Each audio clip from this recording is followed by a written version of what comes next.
स्वागत है आप सभी का आरबीएम क्लासेस में। आज की इस वीडियो में हम लोग कंपटीशन एग्जाम में बार बार पूछे जाने वाले मैथ्स की इंपॉर्टेंट क्वेश्चंस को सॉल्व करेंगे।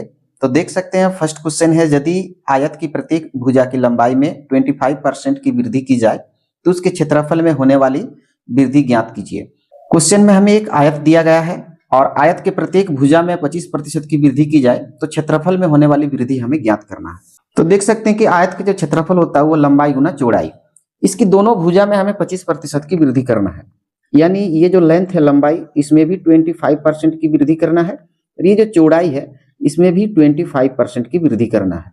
तो दोनों में जब वृद्धि करना है तो हम ए बी वाला फॉर्मूला में चलेंगे। तो यहां से हम लोग लिख सकते हैं वृद्धि प्रतिशत। वृद्धि प्रतिशत फॉर्मूला होती है ए प्लस बी, फिर ए प्लस बी, ए के सामने प्लस है, बी के सामने प्लस है, प्लस प्लस प्लस यहां से प्लस लगाया जाता है और a into B divided by 100, ये ए बी का फॉर्मूला होता है और ये जो भी इसका रिजल्ट आएगा वो परसेंटेज में आएगा। तो यहां से हम लोग a के लिए 25% बोला तो 25 लेंगे, b के लिए यानी चौड़ाई भी 25% बढ़ाना है तो 25% लेंगे, प्लस a इंटू बी यानी 25 इंटू 25 डिवाइडेड बाई 100। ये जो भी वैल्यू आएंगे ये परसेंटेज में आएंगे। अब यहां से 25-25 जोड़ लेंगे तो 50 हो जाएगी, प्लस 25-25 गुणा करेंगे 625 हो जाएगी डिवाइडेड बाई 100। यहां से कह सकते हैं कि 50 प्लस ये 2 जीरो है तो 2 अंक के बाद दशमलव हो जाएगी 6.25। ये जो भी वैल्यू आएंगे ये परसेंटेज में आएंगे। तो यहां से हम कह सकते हैं 50 में 6 जोड़ेंगे यानी 56.25% की वृद्धि होगी, इतनी वृद्धि हो जाएगी और यही हमारा आंसर होगा। देख सकते हैं कौन सा ऑप्शन में दिया गया है, ऑप्शन सी में दिया गया है। तो ऑप्शन सी जो है इस क्वेश्चन का राइट आंसर हो जाएगा। आइए हम लोग अगले क्वेश्चन की ओर बढ़ते हैं। नेक्स्ट क्वेश्चन है, यदि किसी वृत्त की त्रिज्या में 25% की वृद्धि कर दिया जाए तो इसके क्षेत्रफल में होने वाली वृद्धि ज्ञात कीजिए। क्वेश्चन में हमें एक वृत्त दिया गया है और उसकी त्रिज्या में 25% की वृद्धि कर दिया गया है, तो क्षेत्रफल में होने वाली वृद्धि हमें ज्ञात करना है। तो देख सकते हैं कि वृत्त का जो क्षेत्रफल होता है वो पायर स्क्वायर होता है और हमें त्रिज्या में जो है 25% की वृद्धि करना है। तो देख सकते हैं यहाँ त्रिज्या 2 बार है, आर स्क्वायर यानी त्रिज्या 2 बार है, यानी हमें 2 बार वृद्धि करना होगा। तो ए बी वाला फॉर्मूला में चलेंगे, ए वृद्धि बोला है तो हम प्लस करके चलेंगे, A plus B plus A into B divided by 100 और इसका जो भी मान आएगा वैल्यू वो परसेंटेज में आएगा। तो यहाँ से हम वैल्यू रख लेंगे, ए के लिए 25, बी के लिए भी 25 प्लस ए इंटू बी यानी 25 इंटू 25 डिवाइडेड बाई 100। 25-25 50 हो जाएंगे, प्लस 25-25 में 625 डिवाइडेड बाई 100 और 50 प्लस 2 जीरो है तो 2 अंक के बाद दशमलव लगाएंगे, जोड़ देंगे दोनों को 56 हो जाएगी, 56.25 56.25 और इसका जो भी वैल्यू आएंगे वो परसेंटेज में आएंगे, इतनी की वृद्धि हो जाएगी। देख सकते हैं कौन सा ऑप्शन में दिया गया है, ऑप्शन सी में दिया गया है। तो ऑप्शन सी जो है इस क्वेश्चन के लिए करेक्ट आंसर हो जाएगी। आइए हम लोग अगले क्वेश्चन की ओर बढ़ते हैं। नेक्स्ट क्वेश्चन है, यदि किसी भूमि के आयताकार भूखंड की लंबाई एवं चौड़ाई को क्रमशः 15% एवं 10% बढ़ा दिया जाए तब इसके क्षेत्रफल में वृद्धि या कमी प्रतिशत क्या होगा। क्वेश्चन में हमें फिर से एक आयत दिया गया है और अब की बार लंबाई में 15% की वृद्धि और चौड़ाई में 10% की वृद्धि किया जाए तो क्षेत्रफल में वृद्धि या कमी हमें प्राप्त करना है। तो देख सकते हैं आयत का क्षेत्रफल लंबाई गुना चौड़ाई होता है। हमसे बोला गया है कि जो लंबाई है उसमें 15% की वृद्धि करना है और जो चौड़ाई है उसमें हमें 10% की वृद्धि करना है।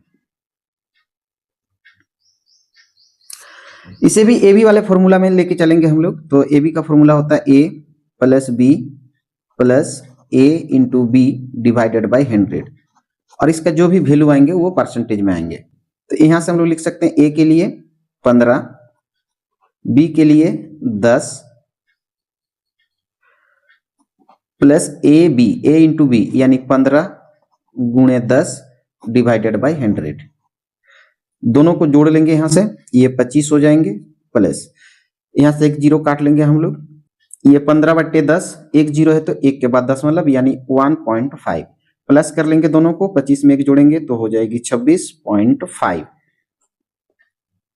क्योंकि प्लस में है तो वृद्धि हो जाएगी। तो देख सकते हैं कौन सा ऑप्शन में दिया गया है, ऑप्शन ए में दिया गया है। तो ऑप्शन ए जो है इस क्वेश्चन के लिए राइट आंसर हो जाएगी। आइए हम लोग अगले क्वेश्चन की ओर बढ़ते हैं।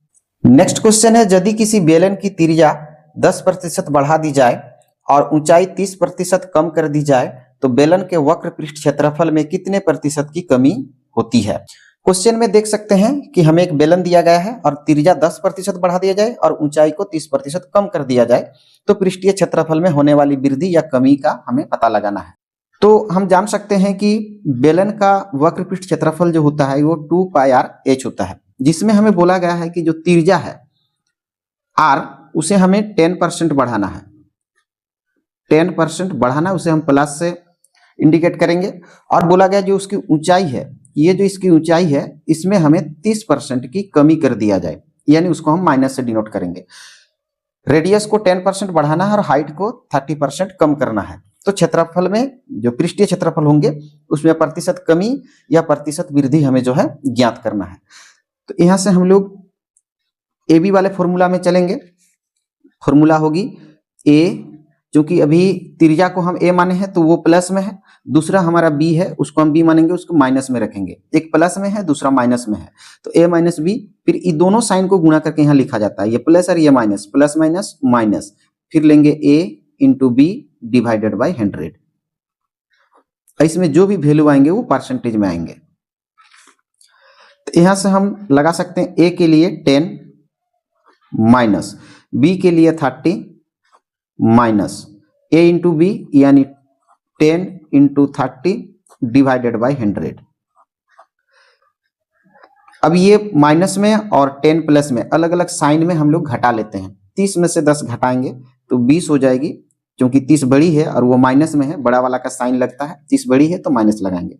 यहां से फिर माइनस लेंगे, यहां से डबल जीरो ऐसे कैंसिल कर लेंगे, ऐसे 3 एकम 3, दोनों माइनस में है, एक जैसा साइन में प्लस कर लेते दोनों को, तो दोनों को जोड़ लेंगे, 20 और 3 हो जाएगी 23।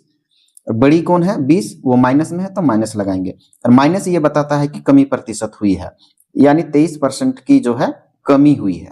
तो देख सकते हैं कौन सा ऑप्शन में दिया गया है, तो ऑप्शन बी में है। तो ऑप्शन बी जो है इस क्वेश्चन के लिए राइट आंसर हो जाएगी। आइए अगले क्वेश्चन की ओर हम लोग बढ़ते हैं। नेक्स्ट क्वेश्चन है, यदि किसी बेलन की त्रिज्या 10% बढ़ा दी जाए और ऊंचाई 40% कम कर दी जाए तो बेलन के आयतन में कितने प्रतिशत की कमी होती है। हमें एक बेलन दिया गया है जिसमें त्रिज्या को 10% बढ़ाया गया है। तो ये देख सकते हैं कि बेलन का जो आयतन होता है वो पायर स्क्वायर h होता है, उसमें त्रिज्या को 10% बढ़ाया तो हम प्लस में रखेंगे उसको, त्रिज्या को 10% बढ़ाया गया है, और जो ऊंचाई है हाइट उसे 40% कम कर दिया गया है। कम किया है तो माइनस में रखेंगे उसको, 40% की कमी। आर का स्क्वायर यानी त्रिज्या 2 बार बढ़ाना है और हाइट 1 बार बढ़ाना है, कुल मिला के 3 बार बढ़ाना है। जब 3 बार बढ़ाया जाए तो ए बी फॉर्मूला से बेहतर 100 मान के होता है, तो हम 100 मान के चलेंगे कि हम मान सकते हैं कि बेलन का जो आयतन है पहले 100 था, उसमें त्रिज्या 2 बार बढ़ाया गया 10% करके, 100 में 10 बढ़ेगा तो 110 हो जाएगी, 110 प्रतिशत, प्रतिशत के नीचे, प्रतिशत के लिए नीचे हम 100 लगाएंगे इंटू, फिर त्रिज्या को और 10% बढ़ाएंगे, 100 में फिर 10 बढ़ेगा तो फिर ये हो जाएंगे 110, प्रतिशत के लिए नीचे 100 इंटू हाइट में 40% की कमी किया जाए, 100 में 40 कम कर देंगे तो 60 हो जाएगी, और 60% है उसके लिए नीचे हम लगाएंगे 100।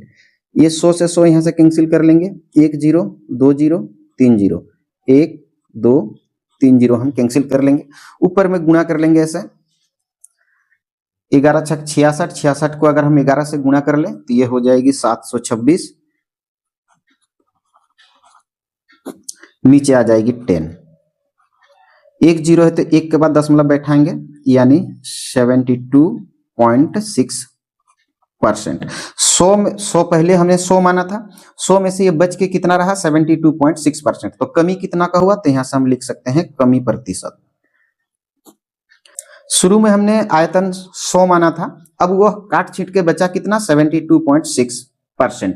तो 100 में 72.6 बचा है तो कितना कमी हो गई, तो कमी प्रतिशत के लिए हम 100 में से इसको माइनस कर लेंगे, ये 100 में से 72.6 6% को हम माइनस कर लेंगे तो यहां से बचेगा 27.4% की कमी हो जाएगी। और यही हमसे पूछा था कि कमी या वृद्धि होगी। देख सकते हैं कौन से ऑप्शन में दिया गया है, तो ऑप्शन डी में है। तो ऑप्शन डी जो है इस क्वेश्चन के लिए राइट आंसर हो जाएगी। आशा करते हैं वीडियो देख के आप समझ गए होंगे कमी या अधिक प्रतिशत निकलना। हम लोग फिर मिलेंगे अगले वीडियो में। वीडियो देखने के लिए बहुत बहुत धन्यवाद। जय हिंद, जय भारत।